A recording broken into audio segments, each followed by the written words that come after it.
I'm driving through the valley looking for a Carl's Jr., there should be some sort of notification that, okay, I'm actually being paid to say this. Okay, so first of all, why anybody would follow Kim Kardashian is dubious.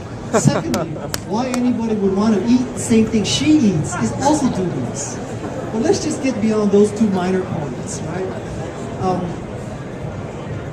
You know, first of all, if somebody called me up and said, I'll pay you $10,000 to tweet something, I cannot honestly tell you I would say no, to be honest.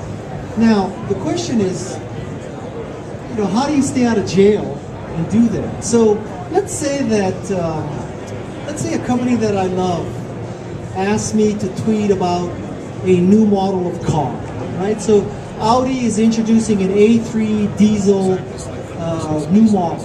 And they say, Guy, would you tell your 200,000 followers to click on this link to learn more about the A3?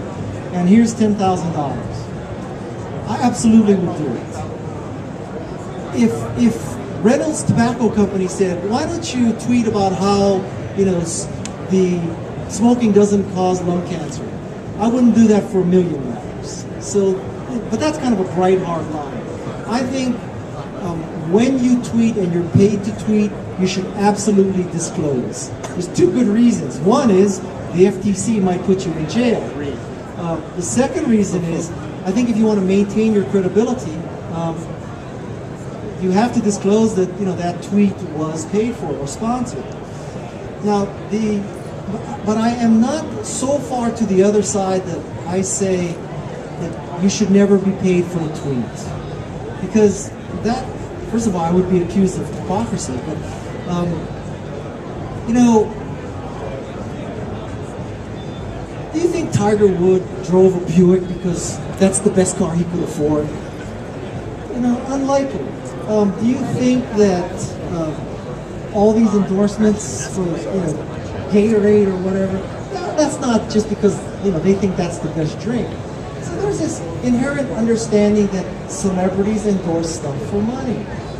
And I have no problem with that. If anything, Twitter is probably pushing the edge of ethics in the positive sense, in that there is this expectation that you disclose. So I've never seen an ad where Shaquille O'Neal stands up and says, I used the hot and cold athletic pack and I was paid for it. Now let me tell you why it's good, right? But in a sense, in Twitter, if the Shaq said use the hot and cold pad, he would be expected to say sponsored tweet. So if anything, we're leading the edge on ethical endorsement. So long answer to your question is, I think she should disclose for both legal and ethical uses, but I am not one of the people who's dead set against paid tweets. I think that is, you know, God bless you. I mean, if Carl Jr. wants to pay Kim Kardashian 10 grand to tell her, for her to tweet that she's eating at Carl Jr. and she discloses that, more power to her. Can you hold this for a second? No, I'm just kidding. Now I'm going to get a lot of hate. More questions from the audience?